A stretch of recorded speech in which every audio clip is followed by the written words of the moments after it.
All right, so let's start off with chapter 16. Let me get to the page. And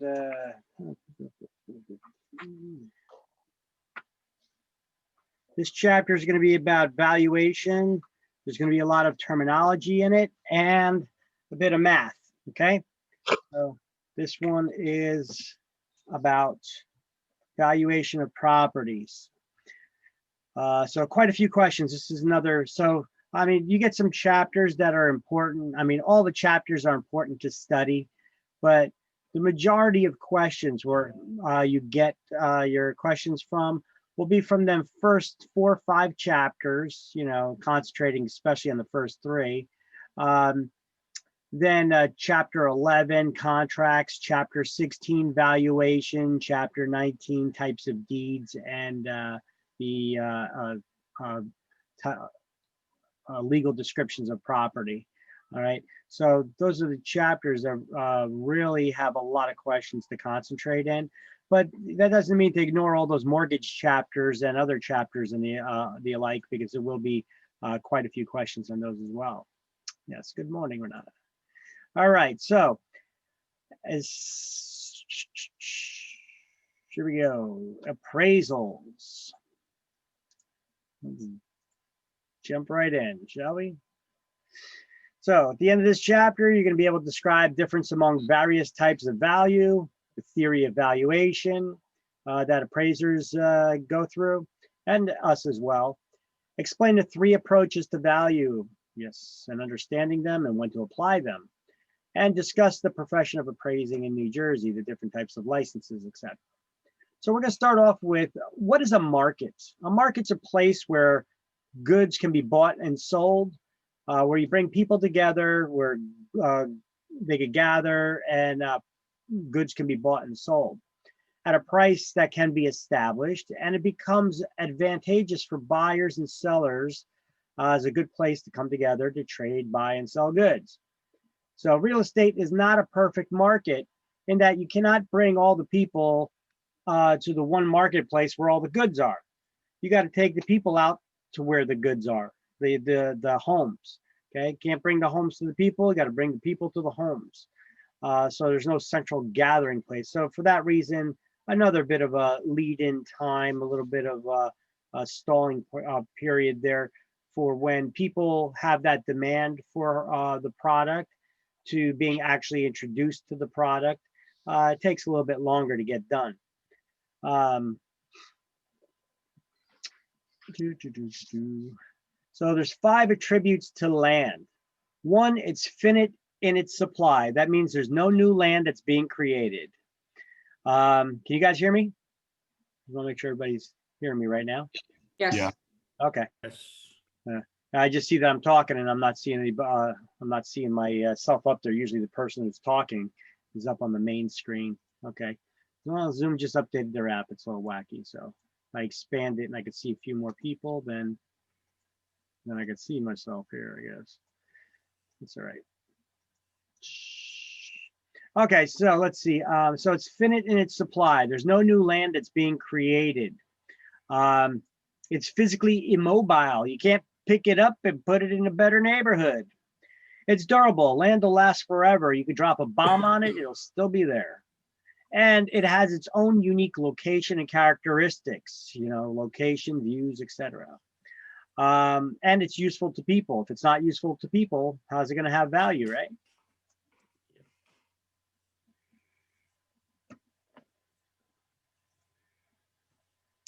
Okay, so the real estate market, let's see, supply and demand. What is supply and demand?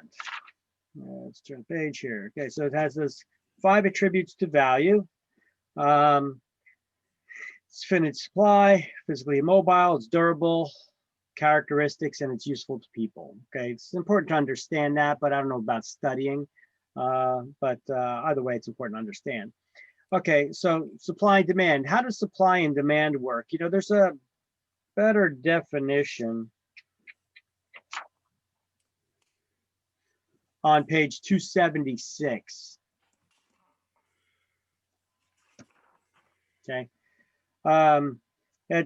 we're going to go to page 276 for a second, and down a little bit below the middle of the page, we're going to highlight under supply and demand.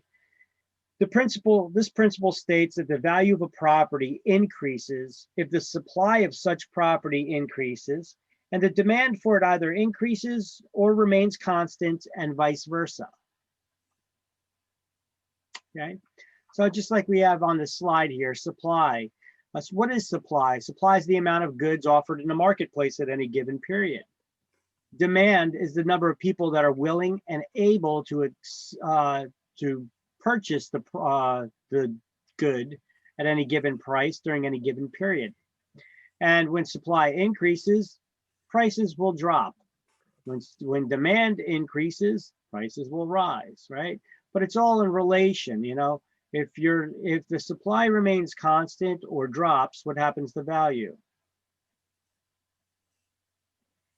Goes up, right? Same thing. What happens if the demand drops? The value drop. The value drops as well, correct. All right, so value is the monetary worth of goods, products, or services. And we know that value is equal to 100%. So let's actually add that in there.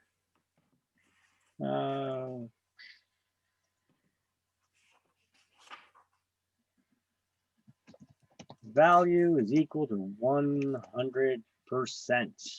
All right. So it can be described as the present worth of future benefits. Can it?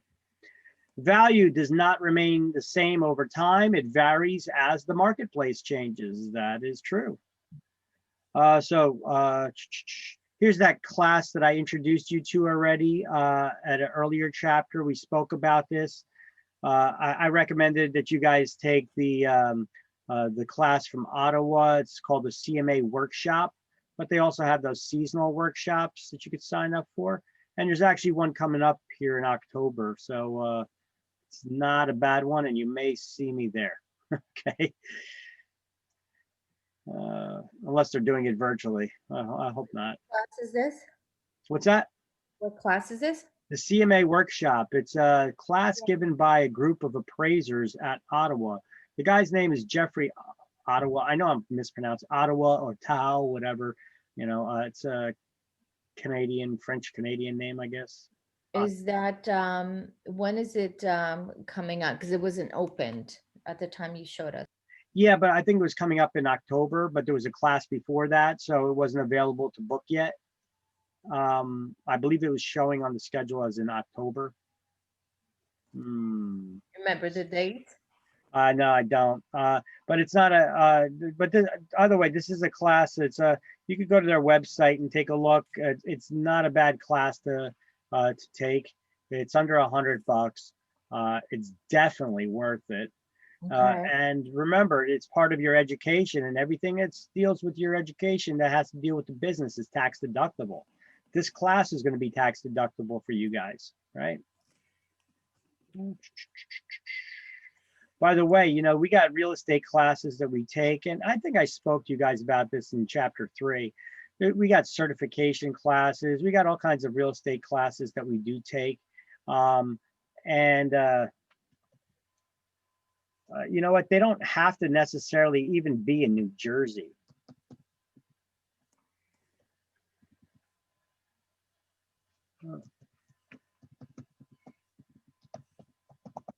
But remember, if you're taking a class somewhere else that's not in New Jersey, all of a sudden that became a business trip, right? So keep your receipts for any hotel stays and meals and stuff like that.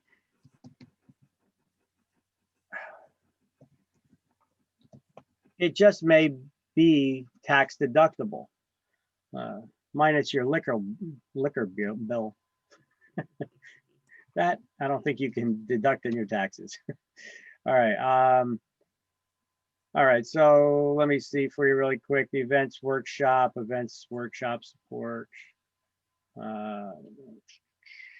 24. Events and workshops. Advanced CMA workshop. Yeah, they just say that's coming up in October, as you can see here, on their events workshop link under our services. Okay, you also go under here and then to sign up for it and get information, or just give them a call. Right now, they're just doing the fall housing webinar, late September, October. Well, guess what? We're now in October, so you should be able to start registering for that advanced CMA workshop. Give them a call. Maybe they don't have it in person yet. Maybe they have it online. I don't know. But it says registration typically opens 6 to 8 weeks prior, but apparently not yet. So we got to give them a buzz and find out about that. All right, I'll do that later. All right, back to the class.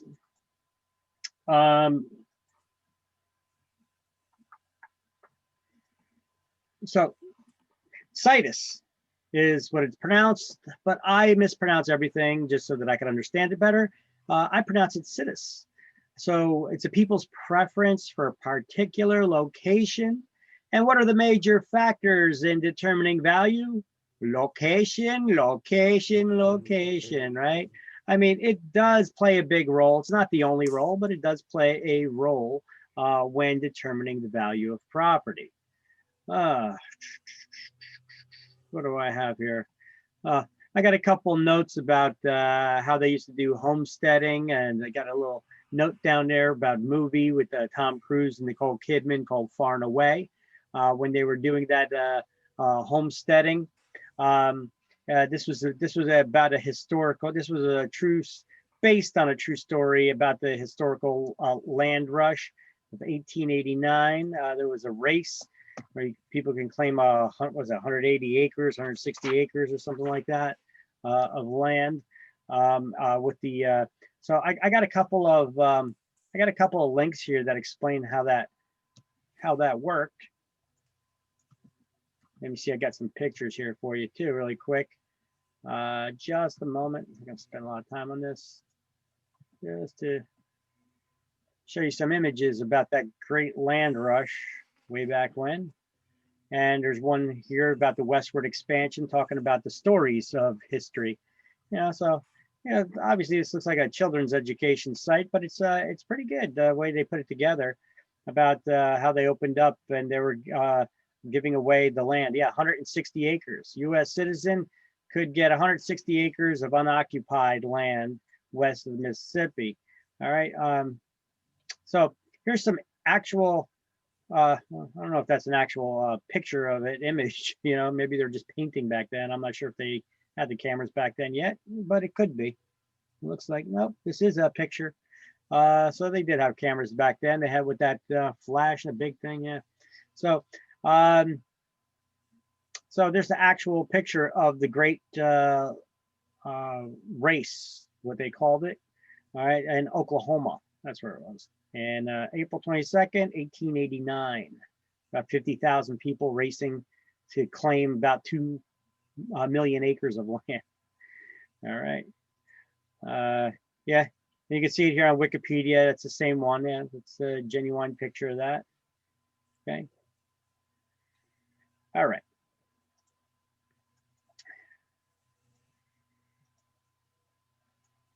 So situs, we're going to highlight that in the book. Page 274, bottom of the page, last paragraph, we're going to highlight the location of a particular property and people's preference for a particular location is called situs. So those people in that great race, they're racing, the race is on. The areas of land were already mapped out, drawn out. People, whoever got to it first, they staked their flag, they had a number on it, and then they get back and they make the claim. Some people who jumped the gun on the race or tried to cheat and get ahead of the line, if they got caught, they were shot for cheating. But either way, when they picked out that perfect location for them, what did they say? They said, what did they say in their heads? They said, we're gonna sit us right here, right? So I don't pronounce it situs, I pronounce it situs, because once you find that particular location, you say, I'm gonna sit us right here. So, and that's exactly what situs is, or situs is, right? It's the people's preference for location. That's all that word means. It's a preference for location. Okay, add it to your definition list. It will be on exams. So here are the 4 economic characteristics of value. First of all, value is the present worth of future benefits arising from the ownership of real property. That's the way that they worded on the school exam anyway. So for a property to have value, it must have DUST. DUST is an acronym for demand, utility, scarcity, and transferability. So demand means that the property is desired by someone who can afford to and is willing to buy it. Utility means that it's servicing a human need or desire.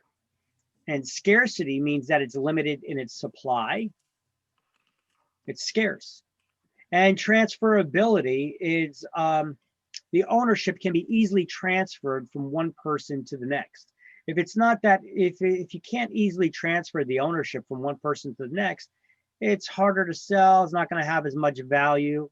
I'll give you a perfect example. I got a 4-wheeler right now, a quad that I'm trying to sell, but I don't have the title to it. Okay. You really don't need it. However, as legislation in New Jersey, we're the nanny state, we pass all kinds of laws. They passed laws a couple of years back that say if you're going to drive a 4-wheeler, any motor vehicle across public property, a road, or in a park, then you have to have the vehicle registered. So that's a problem now because I don't have the title. Now and then with motor vehicle in New Jersey, with our stupid legislation, they won't issue one either. But I just found a way to get it. So there we go. So now I'll be able to sell it for more money once I get that title in. The weird part about it is I got to get it through Maine. Maine is a state that you could register the vehicle simply by having a bill of sale. You pay a guy over there, he'll remotely do it. You give him a power of attorney, he'll do it for you with motor vehicle, get the title for you, send it to us here in New Jersey, and then New Jersey will accept the title from any other state, which is stupid, right? They want to be such a nanny state, but they're dumb. All right, so anyway, if you don't have the title to your real estate, to your land, is the value going to be there? Just like with my quad? Not as much, right? It's harder to transfer ownership. Who wants to deal with it, right? Just like with my quad example that I gave you, which is the only reason why I brought it up. All right. Okay, so what is an appraisal? It's an unbiased estimate or opinion of value. So what's an appraisal? It's an unbiased opinion of value, but it's based on supportable evidence. It's not just somebody's opinion. And it uses approved methods that are used by trained appraisers. Appraising is a profession that requires licensing by an independent person. They don't work for either the lender or the buyer, okay? However, the lender will call to send out an independent appraiser, and then the buyer will pay for them.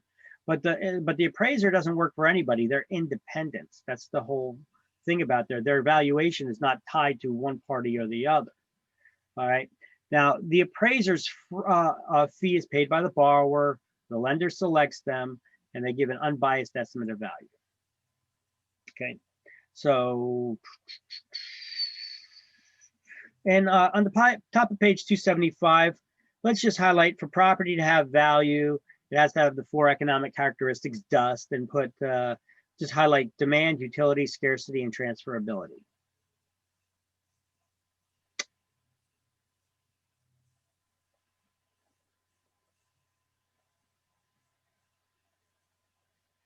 And then under market value, second line or second sentence at the end of the line there, we're going to highlight an appraisal is an estimate of or opinion of value based on supportable evidence and approved methods.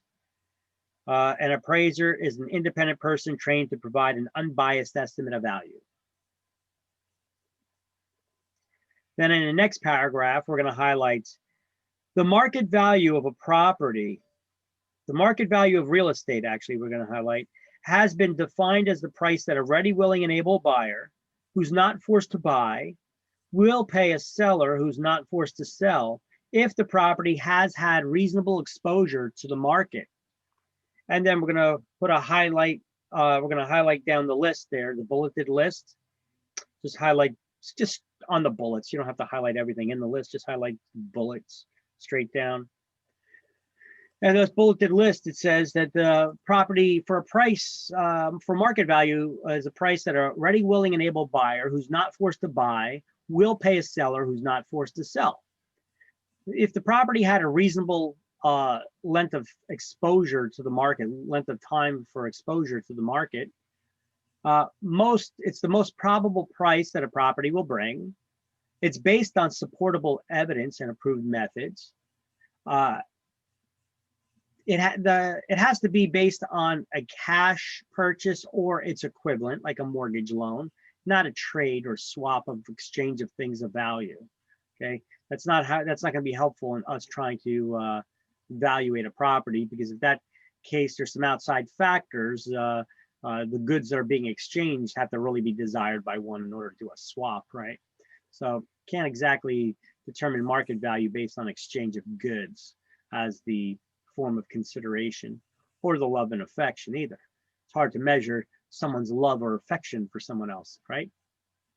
And the buyer and seller have to be acting without undue pressure. Oh, I need to sell because I lost my job, or we already put an offer on the next house and we need to get the kids in a new school system. We need to sell this house. You know, those factors can play a role in the ending price that would not dictate the true market value of the property.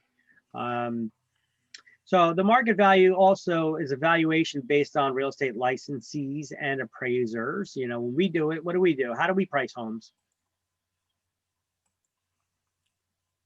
CMA. CMA or a BPO, correct. And market value assumes that it's going to be an arm's length transaction. We're going to highlight this in the book. Highlight the definition for arm's length transaction, although my definition here is a little clearer and better. That says, so I'm going to read from the slide instead of the book.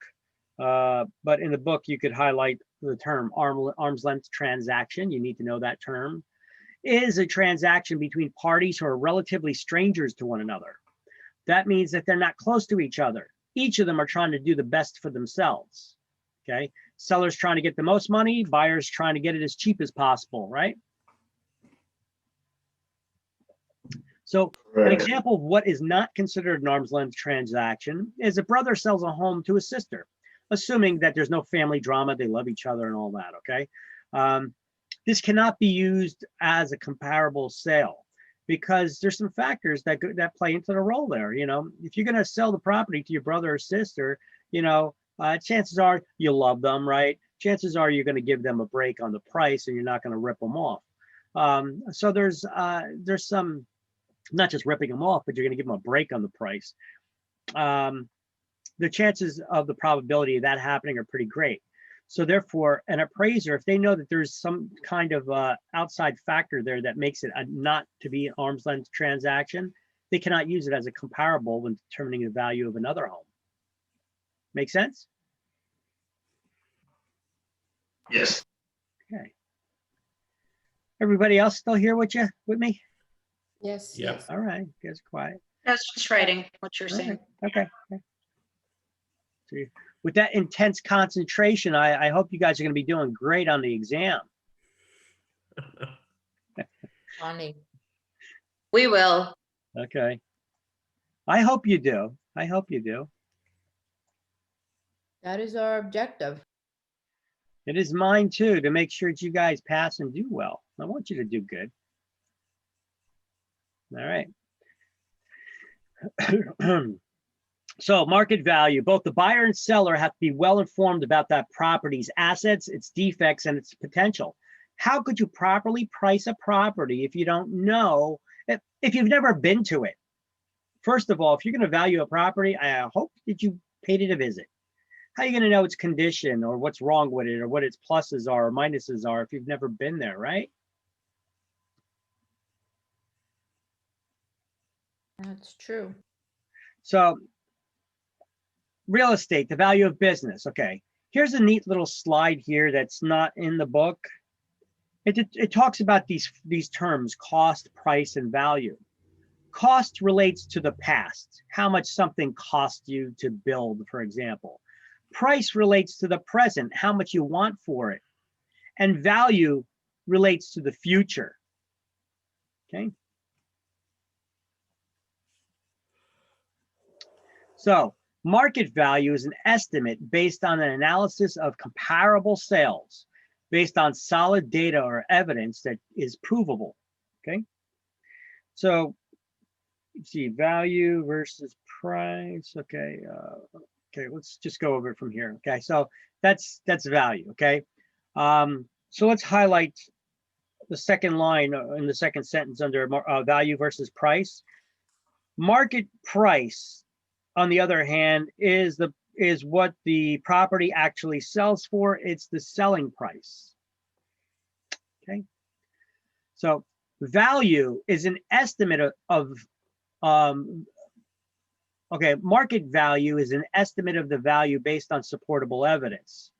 Basically, how much is this home worth? How much will this home sell for? Well, we base it on solid data. If your home is exactly like the neighbors, no differences in it whatsoever, and their home just sold for $300,000, how much should your home sell for? Should sell for $300,000 because it's exact. It's in the area, shares the same location, and the sale was recent. So that's a predictor of what the market's going to do right there, right? So in a perfect world, market value and market price are one and the same. But market price is what the property eventually sells for. It is the selling price. Okay. So cost, however, is the total fee to construct or improvements. It has little to do with the current value because cost relates to past values, right? So the buyers don't care about what the improvements cost. They care about what the current value is, and they base their price on that value. So not all improvements will pay for themselves. We learned about that when I showed you that Ottawa slide, you know. Let me pull that up again. So pretty much market is based on understanding current market value, not the price. Well, market value and market price should be one and the same. Market price is what the person eventually pays for the property, what they actually paid for it when they buy it. Market value is we're estimating for them what the value of that home is so that they could base their price on the value. And how do we determine a value? Well, based on supportable evidence, which are similar homes that have recently sold, that are similar in size, style, and location to that subject property to determine what they should go for. Okay, determine the price. So let me try to bring this up. You had mentioned that market really cares more about the current value. Correct. Than not so much the price. Well, the price is what the person's actually going to pay. Yeah. So I think that they are concerned about the price that someone's going to pay or offer to you. Yeah, because if nobody's offering you what the value is, guess what happens to the value? It's going to go down. So they correlate to each other, you know. One's dependent on the other to some degree, right? So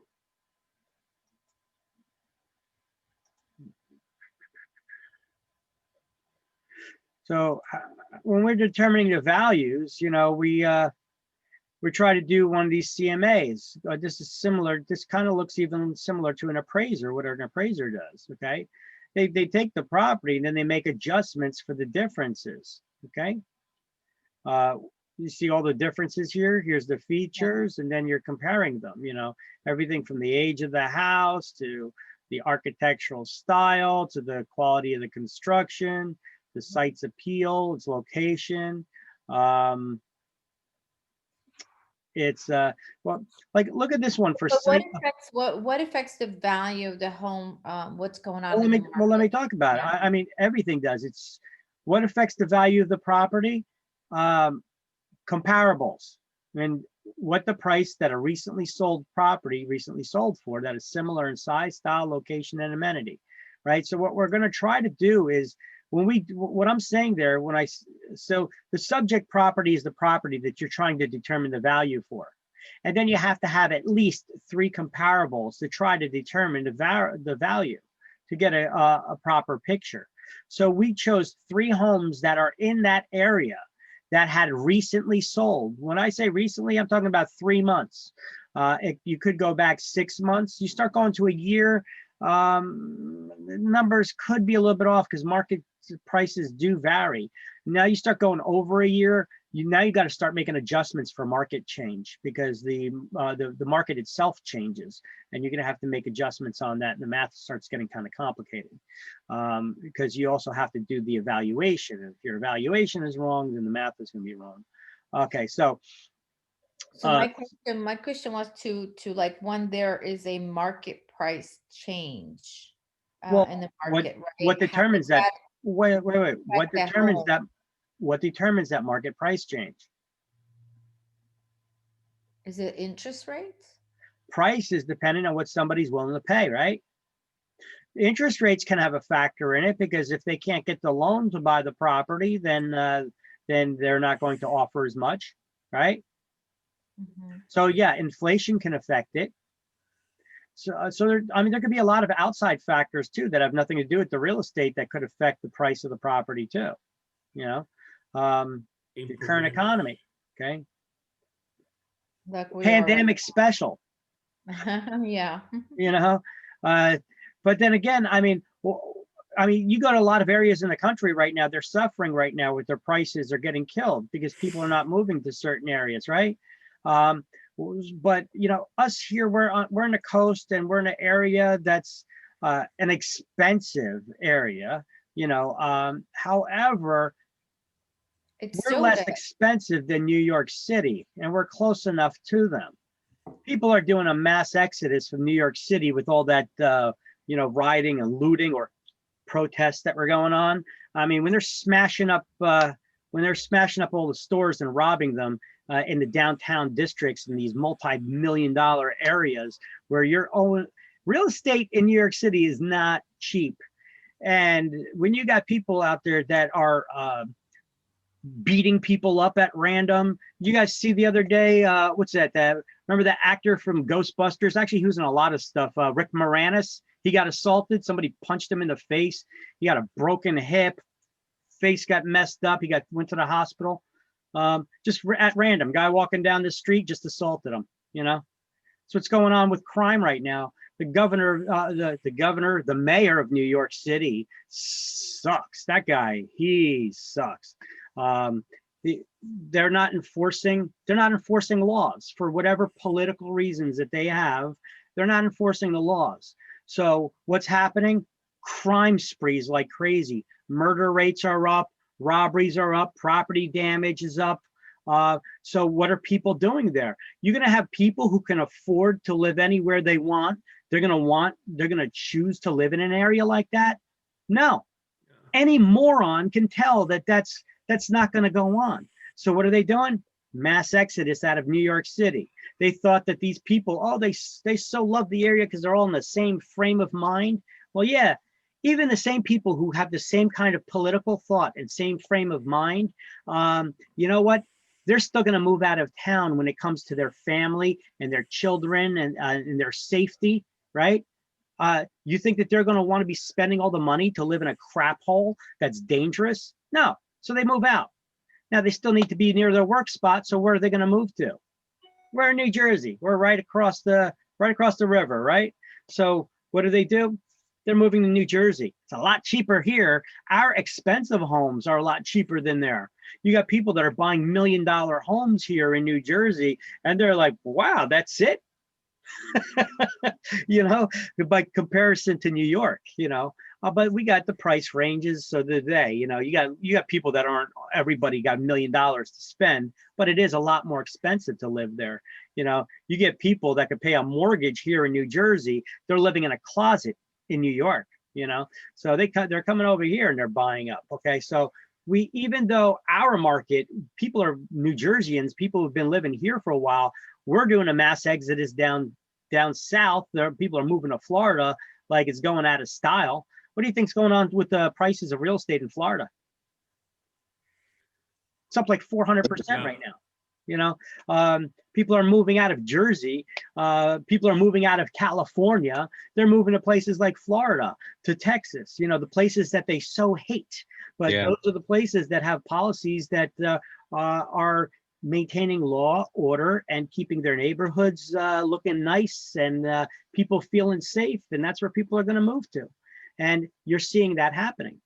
Now, even though that's not, you know, even though our costs are expensive in New Jersey, it's a lot better than what's in New York as far as the values and what's going on. So it's just human nature that they're going to come across to here. So we are still experiencing, even though we're in a situation, you know, the pandemic, we're in a little better situation because we're not as bad as New York City. Our stuff is a little more spread out. So it's like if we do have any kinds of you know, looting or crime or stuff like that, it's a little more spread out. Okay, so we're a little bit better in that regard, but yet we're still close enough to New York City. Those people can still keep their jobs, but they could move across the river. All right, so the values in New Jersey are not getting affected like it would have otherwise. You know, if everybody from there just said, screw this, we're retiring, we're going to Florida, we're moving out, well, then we would be affected, right? So, but there's a lot of different factors that play into real estate, and that's what we're going to be getting into in this chapter. We're talking about theory as well. It's not just supportable evidence, but also some of the theory that appraisers have to take into consideration, and we do as well, okay? Look, so when you're trying to determine the value of a subject property, you got to have at least 3 comps, okay? Those comps should be similar in size, style, the architectural style, location, and amenity to the subject property. What are amenities? Amenities are extras that are included with the property. They could be, you know, the hot tub jacuzzi or the pool, or it could be something like a beautiful ocean view or mountain view, you know, quiet area, right? These are all considered amenities. So we have to make adjustments for the amenities that one property may have. Maybe the subject property has an amenity that the comparable doesn't, or the comparable property has an amenity that the subject property does not. If that's the case, then we're going to have to take these comparable properties and compare them to a subject property, right? And now, if the subject property has a feature that the comparable property does not, what we're going to do is we know how much the comparable property had sold for. See, we got the selling price, the final list price, list to sale. Okay, and we got the sale price here. You see the sale price for all 3 of these properties. But there is no sale price for the subject property because that's the one we're trying to determine the value of. So we have to make adjustments for all the little differences. So if the comparable property is missing a feature the subject property has, or it's not in as good a condition, we're going to have to make an adjustment for that difference. Now, even though this comparable property sold, if it was missing a feature or if it wasn't as good in condition, we're going to have to figure out what the value of that difference is for that feature that it was missing, or for that lesser condition. And then we're going to have to determine that value for that. And then we're going to have to add it to the subject property's value to bring it up to the same level as the subject property, right? And then we know how much the subject property should sell for, or at least we're going to get a price range if we do that for all 3 properties. So if the comparable property is missing a feature a subject property has, do we add or subtract from its value to bring it to the same level? Add. Add, It- and you see it comes up. And if the comparable property has a feature, subject property doesn't, or it's in better condition, what do? Add. Lower it. We subtract from the comparables value to bring it down to the same level. You see what I'm doing here? I'm doing this. You guys should do this too. So if you guys get a question on an exam and it's showing you the different features of a property, you need to know when to add and when to subtract from a comparables value. So here's the subject property, here's the comparable property. If the comparable property has an extra feature, we got to raise its price up, right? So now what we're trying to do is we're going to try to subtract, determine the value for that added feature and remove it to make it exactly like the subject property, because we're trying to determine the subject property's value. And so so the subject property's value. So if the comparable property has a feature, subject property's missing, what do? Add. We subtract from the comparables value to bring it down. Yeah. If the comparable property is missing a feature, We add. we add to bring it back up to the same level. You see what I'm doing here? Hopefully the visual is making it a little bit easier for you to understand. Comparable property has a feature, subject property doesn't. You subtract it to try to make it exactly the same as the subject property.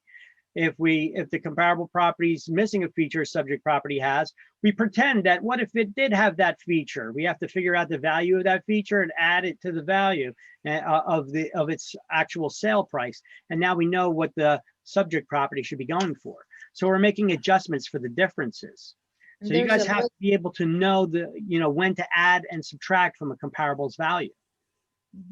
There's a list, right? That for each, there was a price. Yes, speak up. Yes, speak up. Oh, you can't hear me? I can hear you. You're very low. Can you speak up a little bit? Oh, yeah. I said there's a list where you can have like a comparable price, what it's worth for, additional upgrades, right? You're making that list. You're making that list right here. Okay. I'm not talking about for each individual thing. There is no, where do you get that list from? For upgrades, for how much does a bathroom cost and all that? You do it through either doing your own market research, having the knowledge of the area. You could try to get a builder's blue book for that year, or you could take this Ottawa class, this class. See, this right now is just showing you the differences and where they're making all the adjustments. Like on this one, look at the site appeal. The subject properties in the average area, so is comparable 1, comparable 2, but subject property 3, or the comparable property 3, how come they're subtracting from its value 24,000? It says that it's on a cul-de-sac street. Doesn't a cul-de-sac street make your house worth more? Usually, and has. a Okay, bigger so lot. let's look at this for a second. Look at me for a second. So the comparable property has a better feature, right? It's in a better area. So it's better. So I raised it above the subject property, right? So we're gonna have to determine the value of that betterness, right? And cul-de-sac street, they estimate that being on a quiet street is a $24,000 difference in value. So what do we do now that we know the value of that difference? Mhm. We subtract it to bring it down to the same level. So we're subtracting this 24,000. If that's the only difference between the subject property and this property, we're going to subtract this from the sale price of $775, and that's how much that the subject property should sell for. If that's the only difference, right, with the two houses, if that were the only difference, then we determine the value of the difference. And if the subject property is the one that had the better thing, then we're going to subtract its value. And that's how much if the comparable property had that thing, we subtract from the comparable property's value, and that's how much the subject property should sell for. Now, if the subject property was on the cul-de-sac street and the comparable was not, that makes the comp worse, right? So then we would have to add the 24,000 to the comp's value. But this case, the comp is on a better area. So we're going to subtract from its value to bring it down, right? So what do I mean by that? If it's sold for $775, if the only difference is $24,000 difference for the being on a quiet street, then we're going to subtract from its value, and then that's what the subject property should sell for. You understand the concept of it? I don't need you at this point to understand how you determine that value, where you get that value. I don't need you to understand that right now.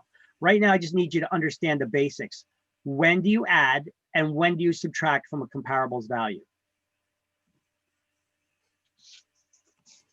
Comparable property has a feature. Whoop, the subject property doesn't. What do you do? Just track the comp. Subtract.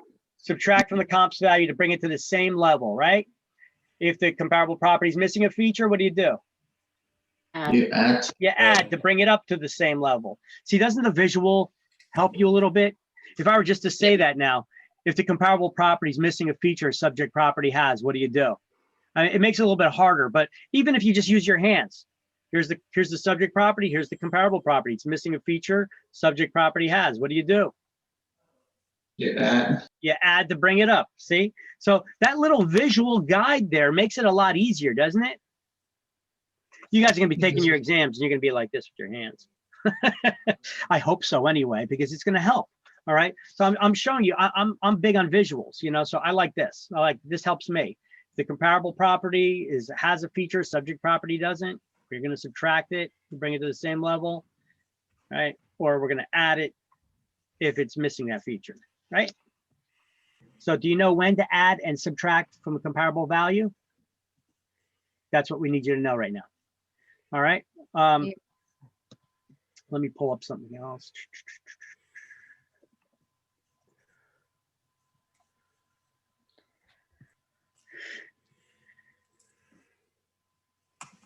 All right, there's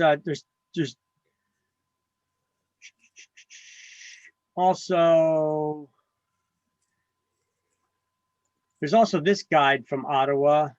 Okay, now knowing how to determine the value for those differences I told you is something else entirely. That's why you would take a class like this CMA workshop.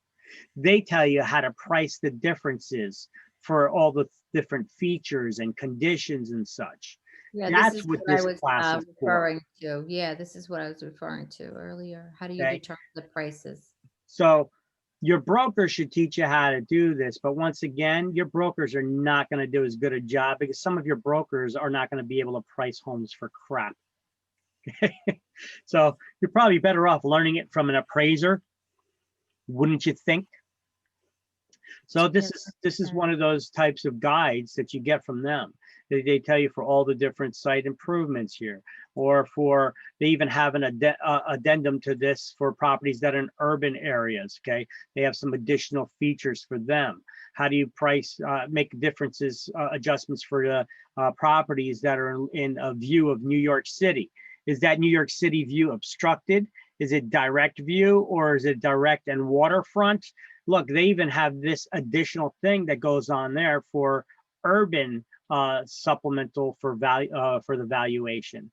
These guys do a very good job in doing this. And where do they get this information? How do they come up with these numbers? Do they just pull them out of their ass, or where do they get these numbers from? You know what? These guys are appraisers.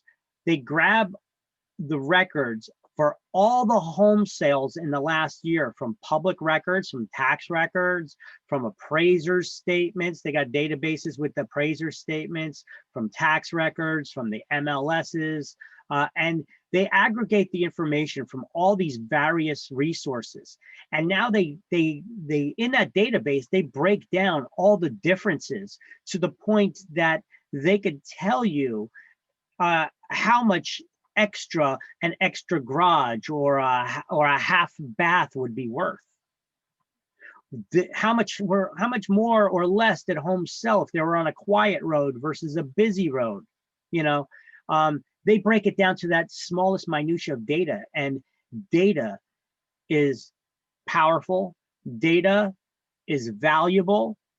So do people pay more? Will people pay for information? Yes.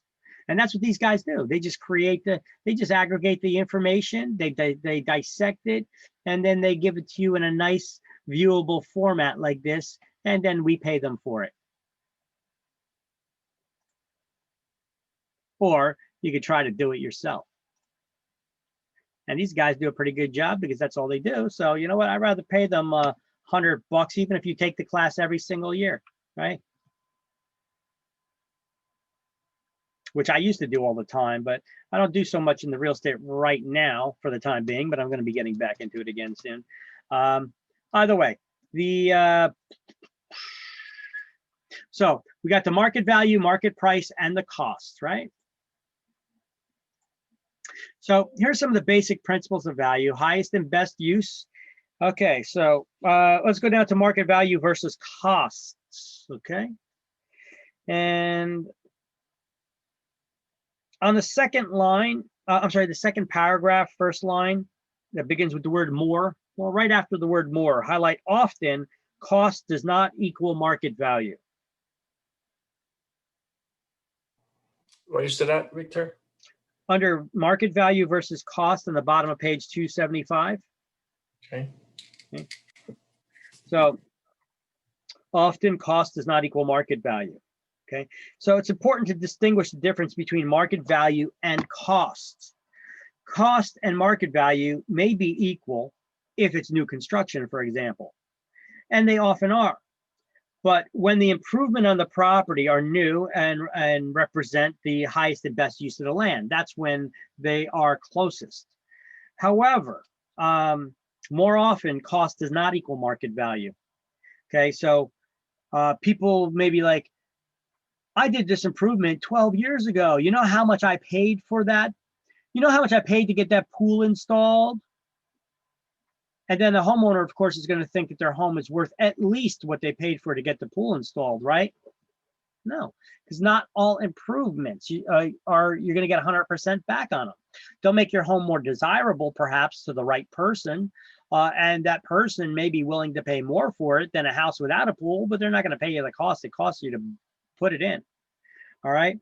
So two homes may be similar in every respect, except the one located on the street with heavy traffic. You know what? Just go with the thing I said about the pool. Okay.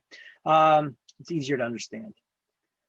So the highest and best use, what is that? On next page 276, we're going to highlight the first sentence. It's the most profitable current use